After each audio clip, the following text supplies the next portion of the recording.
Andy Williams is just one of the greats, a singer and entertainer whose smooth voice and mellow style have really stood the test of time. From his popular TV variety show of the past to records to the concert stage, in a couple of weeks he's going to go off on tour again, hitting the road again. Nice to see you. Hitting the road, I am. Thank you. Nice to see you. When we usually talk about summer concert tours, we're talking about Bruce Springsteen or some rock and roller. Well, this isn't a rock and roll tour, but that's right. It's a tour. It starts up in Concord, up near San Francisco, on the 2nd of July, and then we go to the Hollywood Bowl for 2 days, 3rd and 4th of July. Go to Cleveland, Cincinnati, Clearwater, Florida, and Atlanta.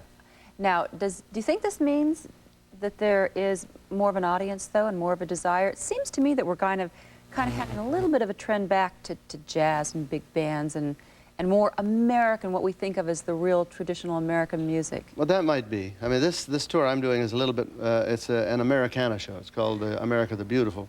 It's a little bit patriotic. That's why we're doing it around the 4th of July. But it's got a lot of fun in it, too.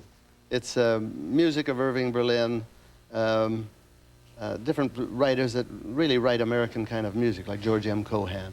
And it takes you through a span of time, too, like back from the days of the Williams brothers, right? Well, we start off with after a song called Sounds Like America. I do a song that my brothers and I used to do on the radio when I was about 8 years old. I do that with 3 dancers, 3 guys that pretend we're the Williams brothers. And then it goes through my life with American music and how American music has affected me and how I've been affected by this music. And it's a wonderful show. We're going to do it for about 2 weeks. You also did a tour recently in Japan, didn't you? I did. I love Japan. He's like a really big thing over in Japan. You do tall too. And tall too. Yes.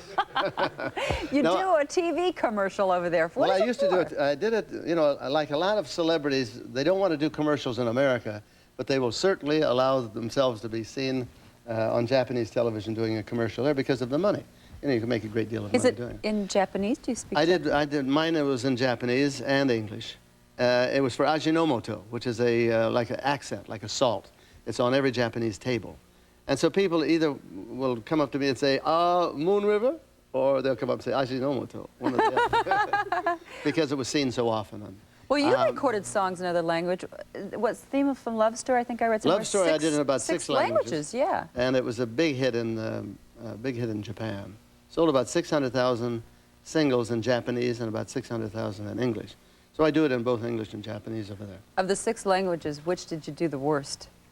Well, all of the languages sound wonderful, are very romantic, except German. German, when you get into German, I mean, all the others, like that's a tough Japanese language. Is all, ooh, you, me, oh, too, you know, always pretty. Yeah. And you know, we know how pretty Latin languages are, but when you get to German, it goes, Schicksal's Melodie, du wirst uns zwei begleiten, doch wer du erklingst.